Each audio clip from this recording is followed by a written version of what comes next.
আর ভেতরে phone allowed ছিল না অ্যাজ ইউজুয়াল। মানে এতদিন আমার মনে হতো পূর্বাঞ্চলটা দি বেস্ট, এটা চালাবার পরে মনে হচ্ছে এটাই দি বেস্ট।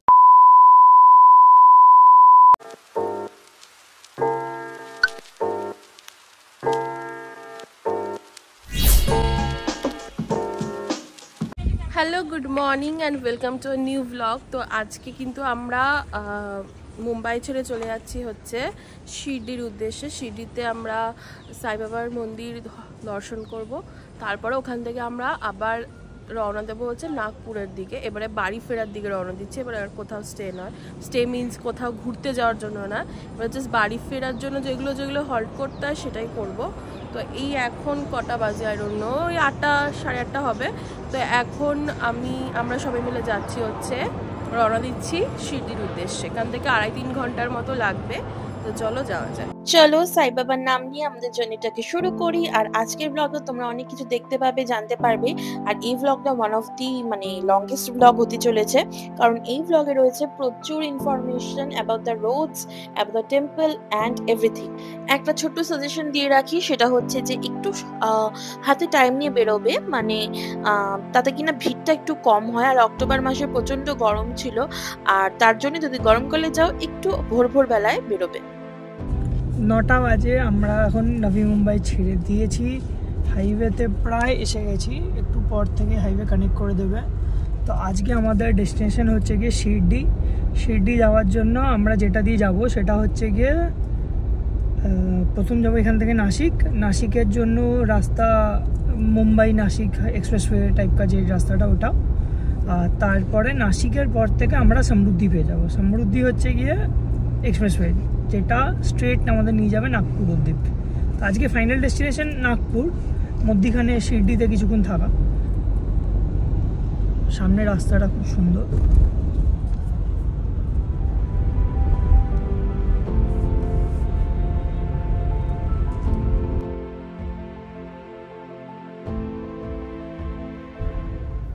এই আমরা উঠে যাচ্ছি মুম্বাই নাসিক এক্সপ্রেসওয়ে। দেখা যাক এই এক্সপ্রেসওয়েটাও কিরকম। এটা কোনো এক্সপ্রেসওয়েই না, এটা একটা নর্মাল হাই রোড। শুধু গুগল ম্যাপ বেকার বেকার এটাকে এক্সপ্রেসওয়ে লিখে রেখেছিল। ভালো না একদম কন্ডিশন রাস্তা, প্রচুর ডাইভারশন।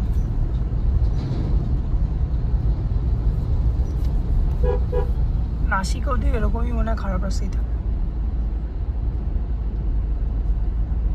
আজকের প্রথম toll plaza Mumbai to Nashik যাওয়ার পথে।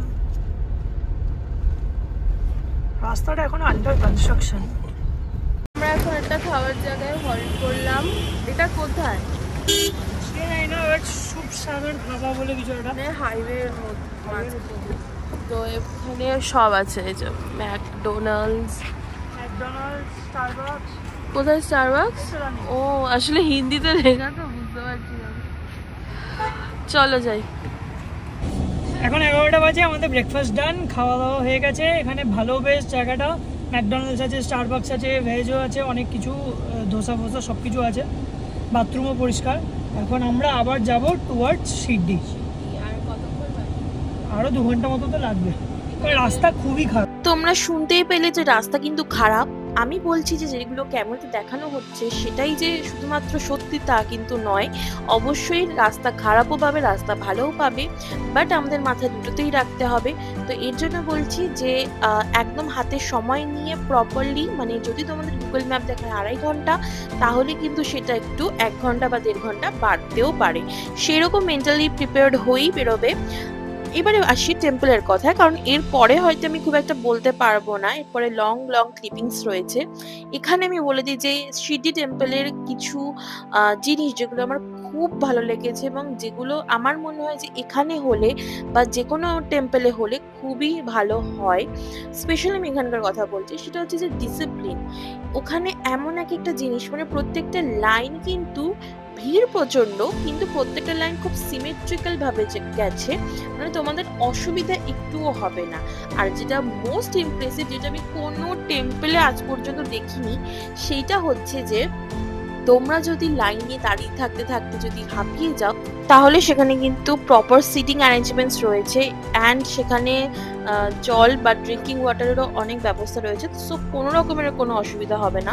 আর লাইনের মাঝে মাঝে কিন্তু প্রচুর বড় বড় স্ক্রিন লাগানো, যেখান থেকে তোমরা ডিরেক্টলি আর কি মন্দিরের একদম সামনেটা দেখতে পারবে। আর আরও অনেক ইনফরমেশন আছে, সেগুলো তোমাদের আমি আরেকটু পরে দিই। নাসিক আর মাত্র 50 কিলোমিটার, তার আগে একটা এরকম পাহাড়ের মতো আবার রাস্তা পড়লো, পাহাড়ের মধ্যে ডান দিক বাঁ দিক করে উঠছি। এখানটা এতটাই স্টিপ, লরিগুলো মানে অর্ধেক লরি রাস্তায় দাঁড়িয়ে মানে পেছনে ইট লাগিয়ে কোনো মতো উঠছে।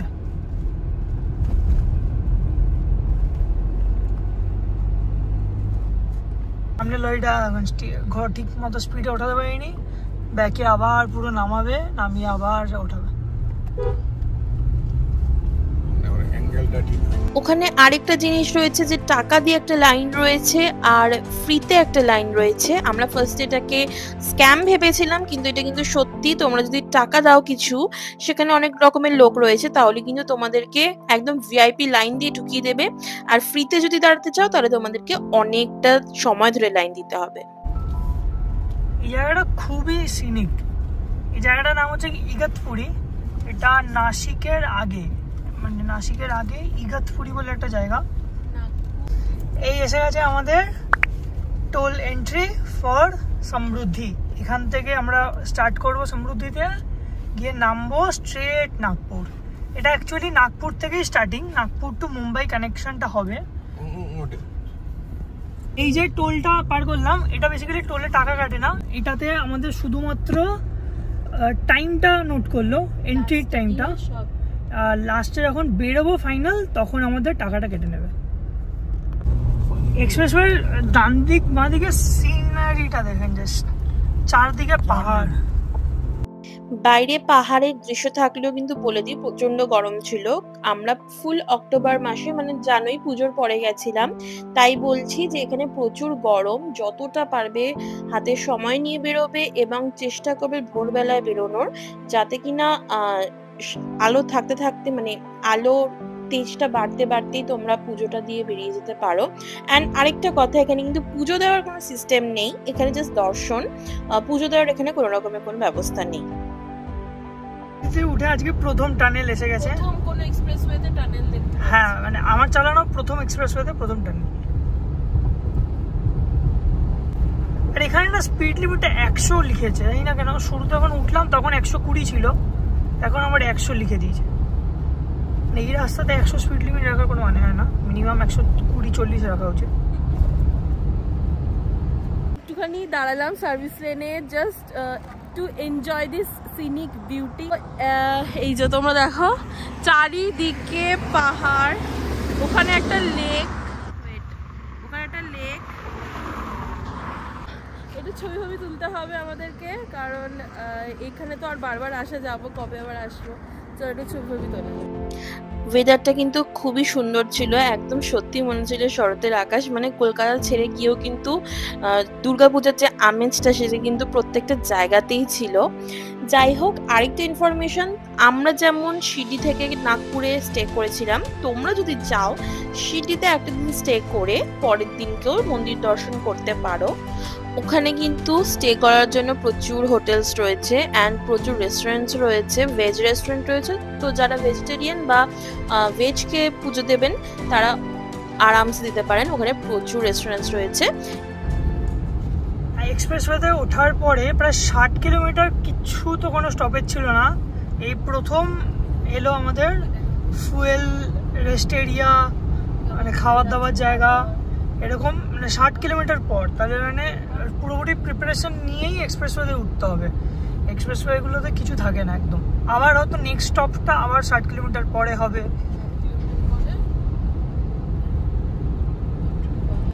দেখেছো, সিঁড়ির গল্প করতে করতে সিঁড়িতে চলেও এলাম, আর বেশিক্ষণ বাকি নেই। তো ওখানে গিয়ে তোমাদের সাথে বাকি কথাটা বলছি।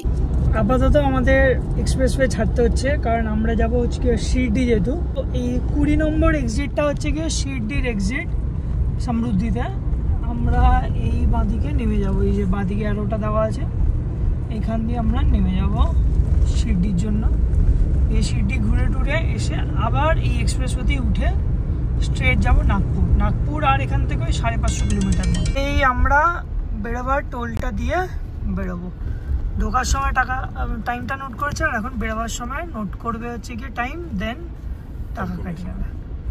কত কিলোমিটার গেছে সেটুকুই টাকা নেবে, এমন না যে পুরো এক্সট্রা কিছু নেবে। আমরা সিঁড়িতে চলে এসেছি, মানে সাইবাবা টেম্পলের একদম সামনেই। তো এখানে না খুব একটা সুবিধার জিনিস আছে, সেটা হচ্ছে পার্কিং আছে।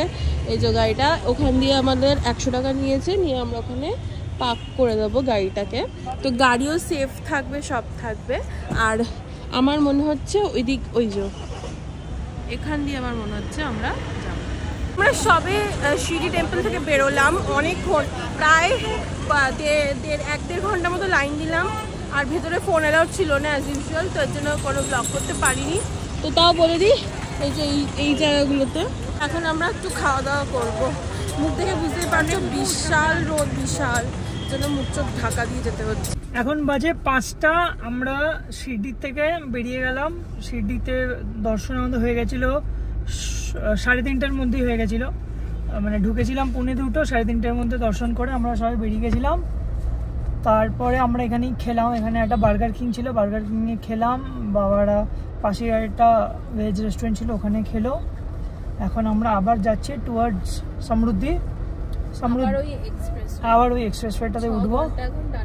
এক্সপ্রেসওয়েতে আমাদের দেখাচ্ছে 530 কিলোমিটার টু নাগপুর। নাগপুর আমাদের আবার একটা এয়ারবিএনবি বুক করা হয়ে গেছে, সেটা আমরা পরে দেখব। হ্যাঁ, ওখানে গিয়ে দেখাবো কিরকম দেখতে। গিয়ে ডাইরেক্ট আমরা সমৃদ্ধি দিয়ে ধরে স্ট্রেট নাগপুর। এই আমরা শিরডির এক্সিট দিয়ে বেরিয়ে আন্ডারপাস হয়ে আবার সমৃদ্ধি, ওপরটা সমৃদ্ধি টাচ করে নেবো।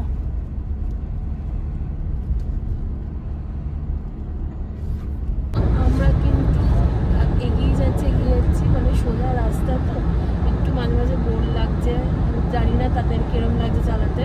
মানে মাঝে মাঝে এখানে না মানে ড্রাইভাররা খুব লেজি মানে খুব বোর্ড হয়ে যায়, কারণ একদম স্ট্রেট আর কোনো জ্যামজট নেই বলে একটু বোর ফিল হয়, তার জন্য একটু ভালো ভালো গাড়ি চালাতে হয়। এখন আর গুগল ম্যাপে দেখাচ্ছে যে 5 hours 34 minutes মতো বাকি আছে। আর কিলোমিটার হচ্ছে কি 463 কিলোমিটার, তো ওটা 5 hours লাগবে না, তার কমই হয়ে যাবে। কারণ আমার ক্রুজে সেট করা একদম 120, স্পিড লিমিট 120 ক্রুজে সেট করা, ঠিক আছে। মানে একদম কোনো ব্রেক ক্লাচ কিচ্ছু না, একভাবে গাড়ি চলতেই থাকছে। টার্গেট হচ্ছে যে আমরা এই টাইমেই করব, দাঁড়ানোর যদি খুব প্রয়োজন না হয় আমরা মানে দাঁড়াবার না প্রয়োজন হলে দাঁড়াবো না।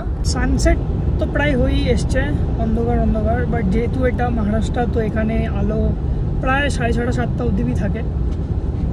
যেটা বলছিলাম এই রাস্তাটার সম্বন্ধে, সেটা হচ্ছে এটা আমরা সমৃদ্ধি যেটা বলছি, এটা অ্যাকচুয়ালি পুরো নামটা হচ্ছে গিয়ে হিন্দু হৃদয় সম্রাট বালাসাহেব ঠাকরে সমৃদ্ধি মহামার্গ, ঠিক আছে। তো সেটাকে শর্ট ফর্মে সবাই সমৃদ্ধি বলে, সমৃদ্ধি এক্সপ্রেসওয়ে, কারণ এত বড় নামটা বারবার করে বলা যায় না। তো এই রাস্তাটা স্পিড লিমিট 120, আমি শুরুতে ওঠার সময় ভুল দেখেছিলাম 100, বাট হ্যাঁ এটা পুরোটাই গাড়ির স্পিড লিমিট 120। আর কিছু জায়গায় 100, ওই যেখানে একটুখানি ক্রসিং আসছে, মানে টোলের ক্রসিংগুলো আসছে, ওই জায়গাগুলো 100 স্পিড লিমিট, বাট বাকিটা পুরোটাই 120 স্পিড লিমিট। তো একদম 120-তে ক্রুজ সেট করলে ফুল 600 কিলোমিটার নন স্টপ চলা যাবে। যেটা হচ্ছে সেটা গাড়িতে চলবেই, সবই হবে, কিন্তু যেটা এই এক্সপ্রেসওয়ে যে স্পেশালিটি সেটা হচ্ছে যে মাঝে মাঝে পাহাড় আসছে, and scenic beauty is awesome. এই এক্সপ্রেসওয়েটাতে অলমোস্ট 150 থেকে 200 কিলোমিটার মতো চালিয়ে নিলাম। রাস্তাটা সত্যি অসাধারণ, এবং এটা আমার মনে হয় ইন্ডিয়ার one of the best expressway. এবং এটাকে অ্যাকচুয়ালি জার্মান অটোবাহনের সাথে কম্পেয়ার করা হয়, মানে এটাকে বলা হয় এটা ইন্ডিয়ার অটোবাহন। মানে এতটাই রাস্তাটা স্ট্রেট অ্যান্ড স্মুথ। তো জার্মান অটোবাহনে যেরকম স্পিড লিমিট নেই, বাট এইটাতে স্পিড লিমিট আছে 120, বাট স্টিল এটা one of the best expressway.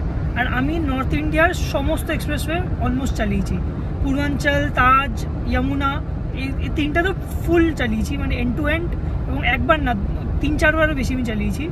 তারপরে Bundelkhand, eastern peripheral, western peripheral, Meerut expressway সব চালিয়েছি। এইটা দি বেস্ট, আর মানে এতদিন আমার মনে হতো পূর্বাঞ্চলটা দি বেস্ট, এটা চালাবার পরে মনে হচ্ছে এটাই দি বেস্ট। তার জন্য ওয়ান অফ দ্য রিজন নেই। হ্যাঁ চারদিকটা, হ্যাঁ মানে এটা সিনারি, এটা রাস্তা, রোড কন্ডিশন, মার্কিং, মানে আপস অ্যান্ড ডাউনস কম, এটা মানে one of the best expressway. এটার পরে যদি হয় সেকেন্ড র্যাঙ্কিং পূর্বাঞ্চল হবে। আর সব থেকে ওয়ার্স্ট আমার লাগে যমুনাতে এত মানে ট্রাফিক, আর ওটা এক্সপ্রেসওয়ে বোঝাই যায় না, এত ট্রাফিক ওটাতে। মানে ওটা এক্সপ্রেসওয়ের নামেই জাস্ট, মানে ওটা অ্যাকচুয়ালি সবথেকে পুরোনো এক্সপ্রেসওয়ে অবশ্য, আগ্রা টু দিল্লি নয়ডা যেটা কানেক্ট করছে যমুনা এক্সপ্রেসওয়ে। তো ওটা আমার ওয়ার্স্ট লেগেছিলো। ওটাই আমার একবার টায়ারও পাংচার হয়েছিল, রাস্তায় এত পেরেক পড়েছিল। এতটা লং জার্নি করার জন্য কি লাগে বলো তো? দুটো জিনিস লাগে, একটা হচ্ছে তোমাদের পছন্দের প্লেলিস্ট, আরেকটা হচ্ছে প্রচুর খাবার, প্রচুর স্ন্যাক্স। এগুলো কিন্তু অবশ্যই ক্যারি করবে, যাতে কিনা এরকম এক্সপ্রেসওয়ে, লং এক্সপ্রেসওয়েতে তোমরা কখনো বোর ফিল না হও। তোমরা জেনেই গেছো যে আমরা সিঁড়ি থেকে যাব নাগপুরে, অ্যান্ড নাগপুরে কোথায় কি থাকছে সেটা তো অবশ্যই শেয়ার করব। আপাতত তোমরা দেখতে থাকো এই সমৃদ্ধি এক্সপ্রেসওয়ে, যেটা কিনা অসাধারণ। এখানে অনেক ছোট ছোট এলিমেন্টস রয়েছে যেটা তোমাদের সাথে আমি আগে শেয়ার করব, সেটা দেখলে তোমরা অবশ্যই ইমপ্রেস হবে। দেখতে থাকো। সমৃদ্ধিতে নেক্সট টানেল, আজকে সেকেন্ড টানেল, ছোট একটুখানি।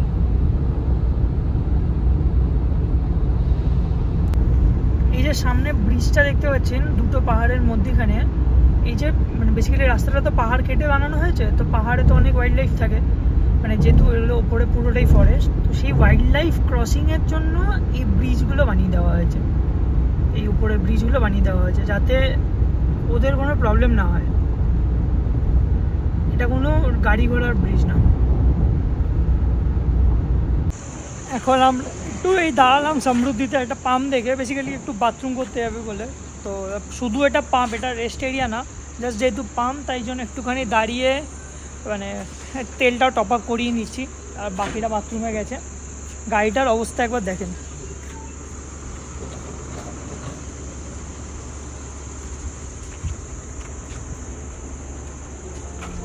গাড়ি পরে ঠিক ক্লিন করে নেওয়া যাবে। একটা জিনিসই খারাপ লাগছিল, সেটা হচ্ছে যে আমাদের যেটা ঘোরার স্পট সেটা কিন্তু একদমই সিডি অবধি ছিল। এরপরে আমাদের বাড়ি যাওয়ার জন্য জাস্ট যেগুলো দরকার সেগুলোই ঘুরেছিলাম। এই হাইওয়েটাতে এত পোকামাকড়, মানে বেসিক্যালি এত হাই স্পিডে চলছে বলে কাজটার অবস্থা পুরো মানে ছিটা হয়ে গেছে। ওয়াইপারের জলেও যাচ্ছে না, শ্যাম্পু জলেও যাচ্ছে না, এতটা মানে অ্যাসিডিক এই পোকাগুলো। নেমে পরিষ্কার করতে হবে।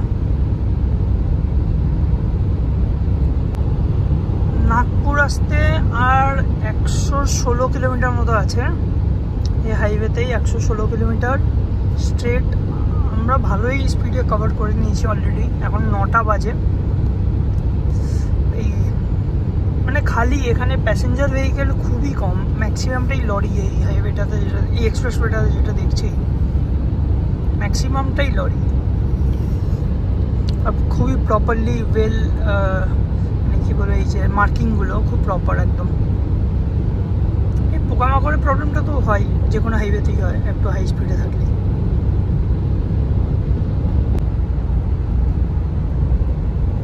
গাড়ি যেহেতু এত হাই স্পিডে চলছে, তা রাত্রিবেলা এমনি টায়ার টেম্পারেচার কমই থাকে, কারণ বাইরে সূর্য নেই, তো মানে ওয়েদার ঠান্ডাই থাকে। বাট এখন যেহেতু এটা কংক্রিট রোড এবং এত হাই স্পিডে গাড়ি দৌড়াচ্ছে 130-140-এ নন স্টপ লাস্ট 5 ঘন্টা দিয়ে, তো টায়ার টেম্পারেচারও প্রায় 50-এর কাছাকাছি একটা। আর যেই মাঝে মাঝে বৃষ্টি হচ্ছে অমনি 1-2 ডিগ্রি করে টেম্পারেচার কমে যাচ্ছে। টায়ার খেয়াল রাখতে হবে সবসময়, এরকম যখন লংয়ে নন স্টপ রানিং হয়, মানে না দাঁড়িয়ে একদম ঘন্টার পর ঘন্টা।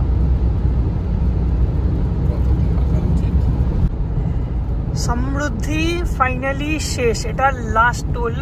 এরপরে আর কোনো মানে এক্সিট নেই, এটাই লাস্ট ফাইনাল এক্সিট। সেই দুপুরবেলা মানে স্টার্ট করেছিলাম, তারপরে বিকালবেলা শিরডির থেকে স্টার্ট করলাম, আর এই আমরা ফাইনালি এক্সিট করছি। দেখি এবার কত টাকা টোল নেয়।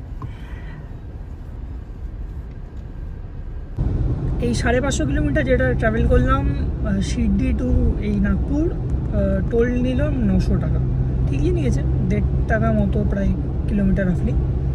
মানে এই রাস্তাতে যথেষ্ট ভালো। কতটা টাইমে কম হয়ে গেল, মানে সবে 10টা বাজে, আমরা বেরিয়েছিলাম ওখান থেকে 5:15 না 5টা শিরডির থেকে। এখন বাজে 10:10, আমরা এসে গেছি হচ্ছে গিয়ে এই নাগপুরে আমাদের হোটেলে। তো এটা হচ্ছে গিয়ে আমাদের এয়ারবিএনবিটা, এটা বাড়ি পুরো। ফাইনালি এসে গেছি হচ্ছে নাগপুরে। অ্যান্ড আমাদের এখন কটা বাজে, প্রায় 10:30 বাজতে যায়। তো এখন আমরা সবেমাত্র পৌঁছালাম, আর আমরা আছি একটা সোসাইটিতে। তো এইখানে আমাদের গাড়িটা পার্ক করা আছে। আজকে আমি দেখাচ্ছি না তো আমাদের কীরকম কি, খুব সুন্দর দেখতে, বাট এখন যেহেতু রাত হয়ে গেছে তাই আর দেখাচ্ছি না।